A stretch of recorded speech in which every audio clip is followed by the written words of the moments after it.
Now, we've got an excellent piece that's been brought to light by Abla Kandalaft, who is an excellent journalist who runs Mydylarama, which is a partner of the Media Fund, and you can check out the links in the description.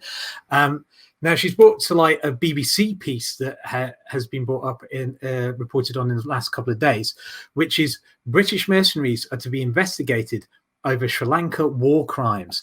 Now, British mercenaries who were involved in the Sri Lankan Civil War are being investigated for war crimes by the Metropolitan Police.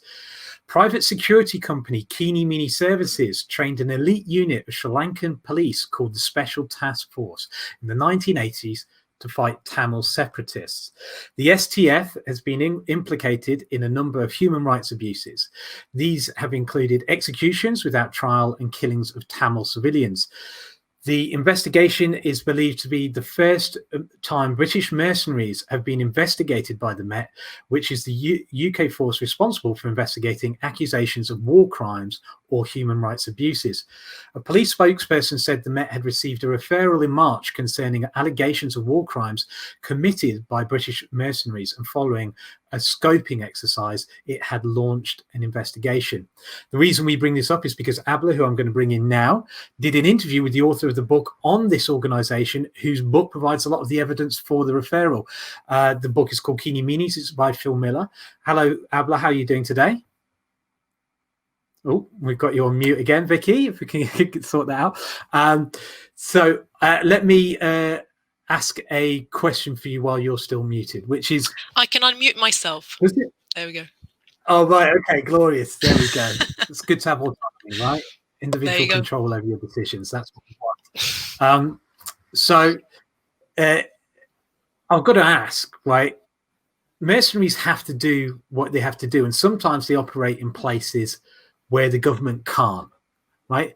Isn't this an extreme measure to take against a mercenary outfit? They were, after all, only advisors and trainers. They can't be held responsible for what the troops did on the ground, surely. Well, okay, so for a start, they are representatives of the British interests in the region. So we can actually go back to make a point about British intervention and whether that's justified or not, but we'll leave that aside for the time being. You're asking why are they being held responsible for those crimes as opposed to, I assume you mean the Sri Lankan military unit. So I'll refer you to the case against them. So this goes back, and again, credit to Phil Miller. I'm not the one who's discovered any of this. I found out through my interview with him and through having watched his excellent documentary. So what happened was the Tamil Information Centre used Miller's findings and referred these to the United Nations Working Group on Mercenaries. And they then wrote to the British Foreign Office highlighting these allegations against Kini Mini Services. Now, one of those allegations was that Kini Mini Services, now I'm going to quote a bit of that paper that they've given the United Nations that then went on to highlight it to the Foreign Office, was that KMS specifically had carried out armed helicopter assaults, including this incident. I'm going to read it out. It's on the 7th of June 1986, a KMS employee co-piloted a helicopter from which it is alleged that the door gunner shot at a bus suspect. At a bus suspected to carry LTTE combatants as well as civilians. The door gunner allegedly continued to fire as men, women, and children fled from the bus. So that's clearly a KMS employee that's responsible for this incident. Now, these papers also reveal that KMS employees and mercenaries were basically embedded in that unit. So you couldn't exactly tell them apart from the Sri Lankan personnel. So they were effectively some of the personnel that carried out these atrocities. And they are war crimes. Whatever you want to call them, these are war crimes. So it's only fair that they're investigated if that's the society we live in, where war crimes are an illegal thing to carry out.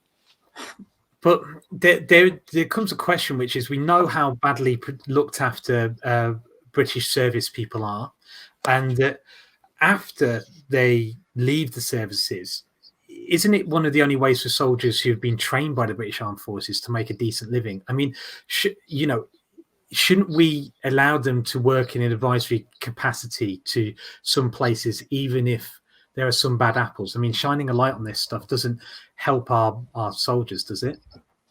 Well, I'd argue that if you want to look after your soldiers, look after them, support them once they retire, once they finish their career on duty, once they're back in the country.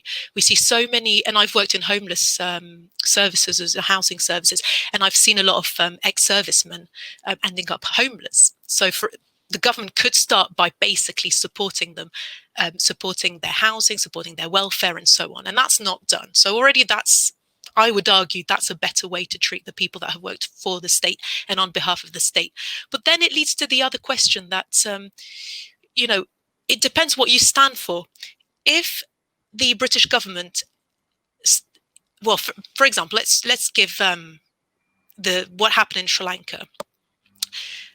This took place in the 80s, and it was basically in Britain's strategic interest to repress the Tamil uprising, because there was a fear that they had links to the Soviet Union, because by and large many of them were communists.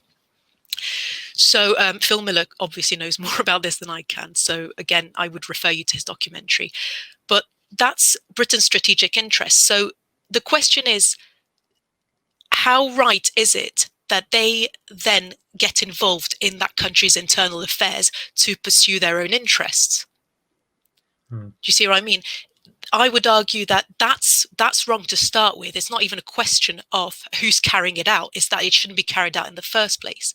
And certainly not because you just can't find employment for people that used to be basically civil servants.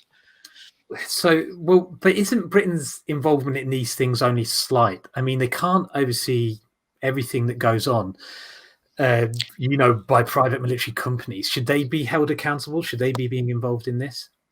Now, this is interesting that you ask, because basically Phil Miller has put in a Freedom of Information request to the Foreign Office to see some documents that they have so far refused to show him, which date back from the 80s and which apparently clearly show government involvement in KMS services actions on the ground. So there is talk that there was tacit agreement with what they were doing, but that they sought to distance themselves from it.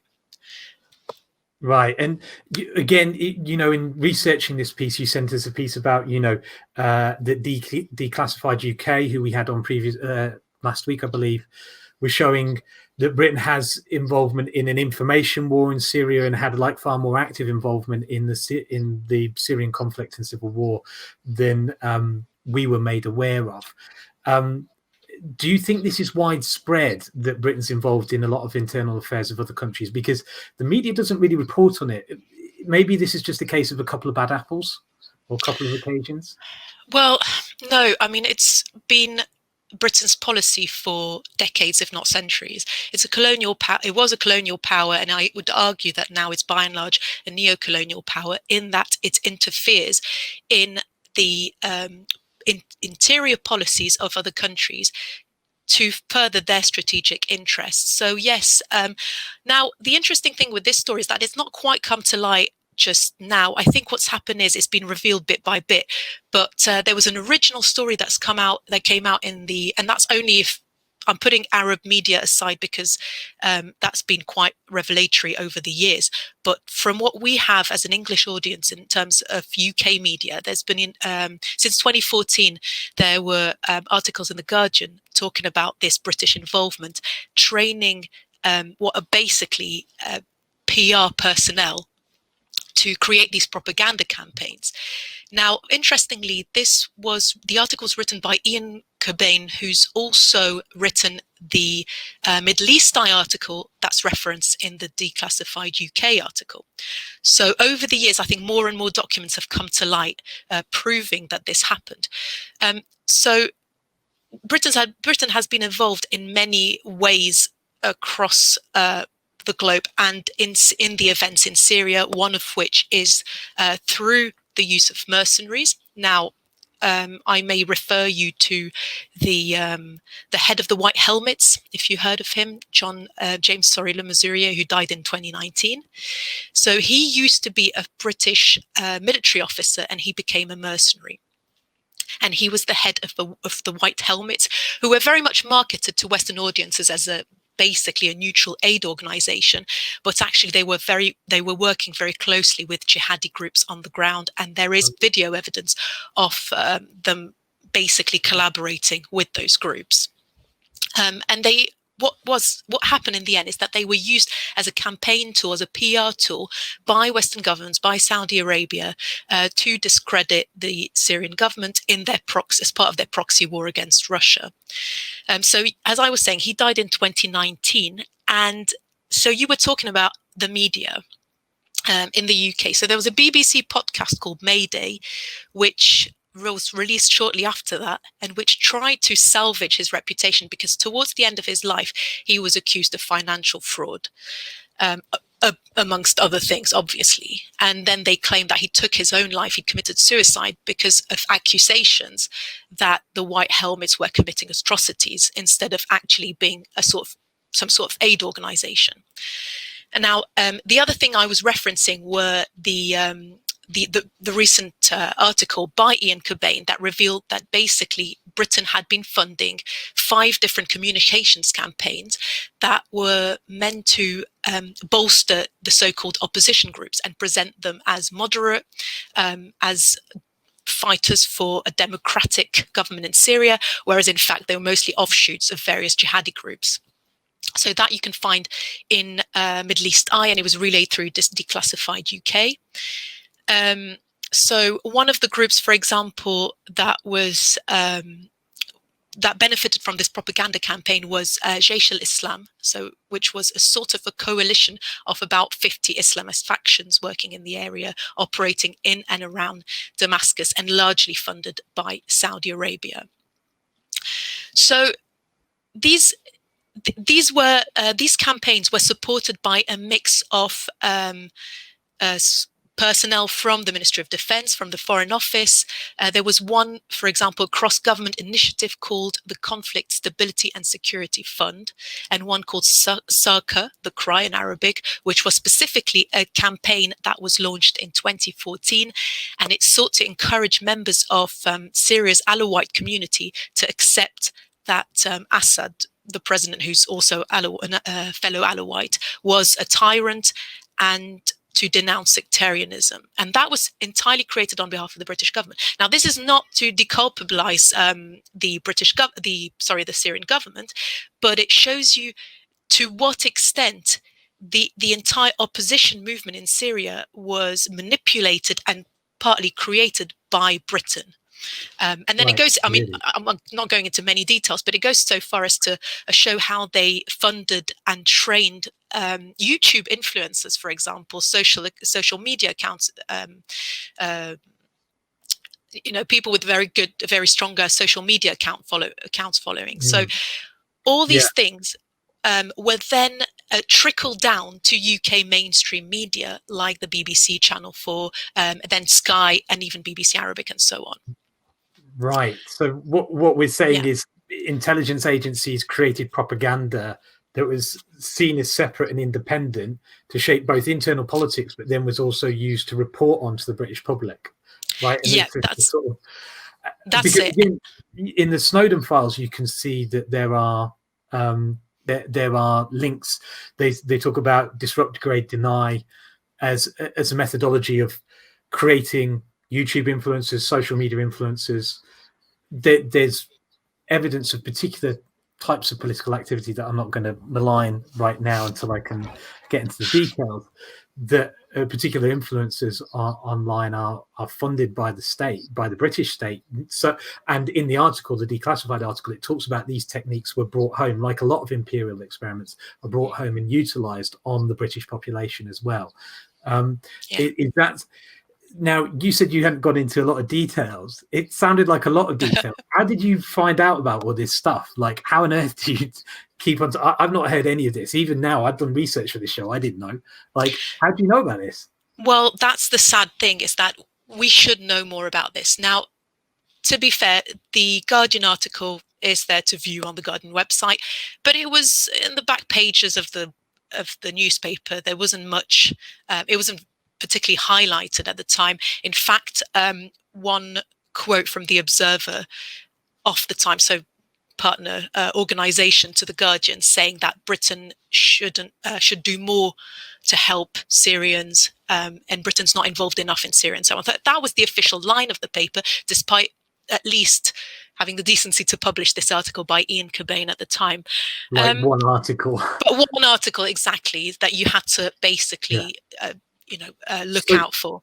Do we need like more funding for investigative journalism? Do we need more independent outlets? What should people be changing their reading habits? Because as far as I'm aware, you've told me you read mostly in Arabic, from Arabic news sources.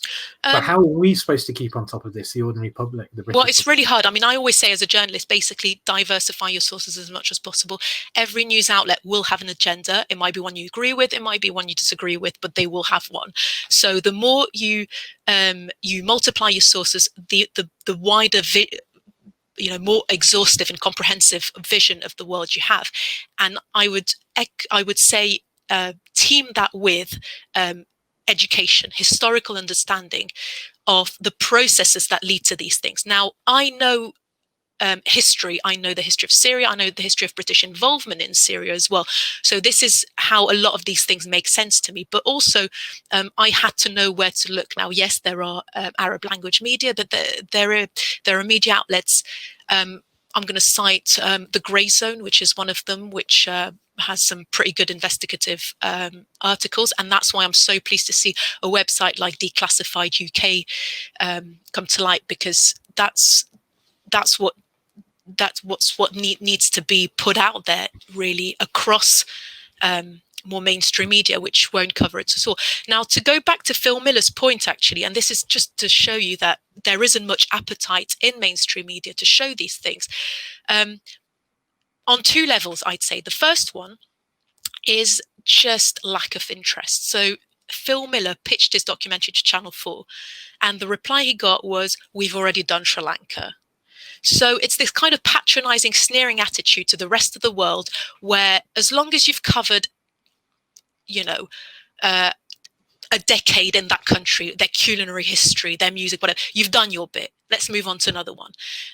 There isn't an appetite to really reveal what goes on in the world. There's that. Then there's another level, which is, from my own experience working at the BBC, which is a sort of unconscious bias. Most heads of documentaries and producers and senior producers at the BBC are English. They work on documentaries about the Arab world without involving Arabs, or very, very few. And many of them, and again, I hate, I'm generalizing, and that's only in my experience. I should really stress. I'm going to have to move you on from all these caveats and bring this to an Sorry, end. it's lots of caveats. It's a very scientific approach. Is why people can't understand scientists, right? They're like, it's probably maybe quite likely that something probably will happen, because, I would never say anything's definite, because exactly. Don't quote me. To be precise about what I say. But sorry, Tom. I was going to say, this has been my experience. I worked on a show that was about Lebanon, for example, and I saw the level at which senior producers lack knowledge of these countries, and have a certain patronizing attitude as to their role as British broadcasters in these countries. Now, they don't necessarily do this deliberately. It's the way they're brought up, it's the way they're educated, and it's a very privileged view of the world, which will inform the way they document what goes on in these countries. The second thing is their relationships with local people in these countries. So I joined the team to help them find local interviewees, so to speak. But they would only go through their own channels. So they'd basically phone up their mates in Lebanon and get people to speak. So in the end, it was an echo chamber, because you'd only have fairly senior, fairly privileged British journalists and broadcasters interviewing fairly privileged Lebanese broadcasters. Right. So Well, on that note, sorry, I've got to move us on to a less privileged Sheffield producer, not even a broadcaster, and say, check out the Mydylarama podcast. It's fantastic. Link is in the description. Discussions that go on at length about topics like these and so much more go on. I think I was a guest once as well. So thanks, Abla, for having me on. And as you can tell, I can go on. I apologize for that.